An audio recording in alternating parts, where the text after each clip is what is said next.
On pense bateau et encore plus catamaran, on s'imagine plus au bord de l'océan avec les mouettes, avec les plages de sable fin. On est quand même loin de la Saône-et-Loire, très loin de la Saône. Pourtant, à Chalon-sur-Saône, une école de voile permet de s'initier aux joies de la voile. Ce sont les voiles chalonnaises. C'est quoi ça, Gilles ? Alors, les voiles sportives chalonnaises est une association qui est née en juin 2017, dont j'en suis le président. Nous l'avons créée avec plusieurs membres actifs, voilà. Il faut dire que vous êtes avant tout un marin passionné, voilà, pour bien qu'on comprenne. Voilà. Un peu breton sur les bords. Vous avez débarqué de la Vendée, grosso modo. J'ai débarqué il y a à peu près Bourgogne. 6 ans de la Vendée.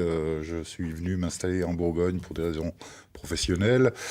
Racontez-moi comment le déclic a germé pour monter ça chez nous à Chalon-sur-Saône. Le déclic, il y avait ce manque quand même d'océan et de navigation. Donc il fallait absolument trouver une solution pour remédier à ça, et d'où la création de cette école pour aussi faire partager aux Chalonnais et plus encore aujourd'hui.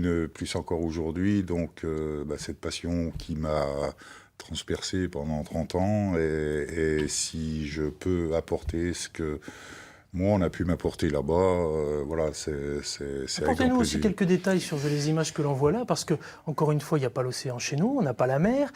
C'est la Saône qu'on voit là ? Alors là, on est sur la Saône. Hein. Vous êtes... la Saône en catamaran. Voilà, la Saône en catamaran, donc avec des modèles pour les enfants. Ouais. Voilà, on a des gosses qui adorent naviguer, qui adhèrent parfaitement au système, par n'importe quel temps. Hein. Là, vous voyez, on n'est pas loin d'un orage, mais bon... Ils sont bien sur l'eau, ils ont envie d'y rester, bon, on les laisse faire, quoi. Cela dit, être sur la Saône, c'est pas se retrouver sur l'Atlantique. Pour un marin comme vous, qui avait navigué avec des grands, ou des grandes même, je pense à Florence Artaud, entre autres, se retrouver là, quand même, c'est dans une piscine à côté. Oui, mais enfin, ça a son charme aussi. On est proche de la nature. Vous avez la faune, vous avez les fleurs, vous avez plein de choses à voir sur la Saône. C'est quand même passionnant. Moi-même, j'ai été assez surpris au départ, puisque je navigue aussi en voilier habitable. On donne aussi des cours de voilier habitable.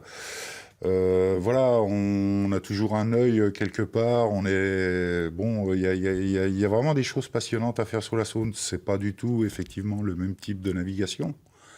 Mais on s'y sent bien, et vous voyez, bon, ça prend très bien aussi. Oui, ça prend d'autant mieux que vous avez récemment ouvert une antenne au pays de la Pochouse, à Verdun-sur-le-Doubs notamment. Oui, sur la demande de Monsieur le maire. Oui. Et la flotte s'étoffe avec plein de catamarans. Voilà, donc on réinvestit cette année dans du matériel, justement pour ne pas pénaliser l'école de Chalon.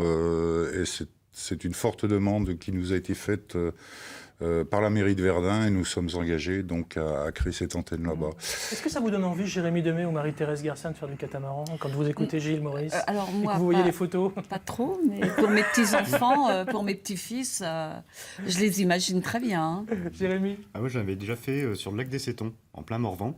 Et c'est vrai que c'était assez surprenant pour le coup de voir, bon, c'est vrai que quand il n'y a pas de vent, c'est très très calme, mais dès qu'il y a un petit peu de vent, on commence à sentir les premières sensations et c'est très agréable. Ah ouais. Comment je fais pour rejoindre le club si j'ai envie? Il y en a qui nous regardent et qui se disent, tiens, oui, pour les enfants, pour moi-même. Nous avons donc deux téléphones, une adresse mail, nous avons aussi un site internet, hein, nous avons un site catamaran Facebook, ou voilier, tout simplement les voiles chalonnaises les voiles sportives chalonnaises. Sur internet, et on vous retrouve. Voilà, vous nous trouvez à la fois sur Facebook aussi. Hein. Alors ce qu'on n'imagine pas, c'est que le but, c'est aussi d'emmener ces jeunes que l'on voit là, en l'occurrence, en compétition. Vous les emmenez où? Alors c'est une école, nous créons à côté une école de sport, une école de perfectionnement, où les enfants ou adultes auront le choix de prendre des cours un peu plus accélérés, un peu plus sportifs aussi, pour ceux qui veulent faire de la compétition. Et le but, c'est dans les 3 ans à venir, d'emmener un équipage enfant, un équipage adulte sur les championnats de France en Bretagne. Voilà. Allez, on va croiser les doigts. Hein. En plus, vous avez un parrain prestigieux, hein, les voiles chalonnaises, avec le navigateur breton Jean Le Cam. Jean Le Cam, oui.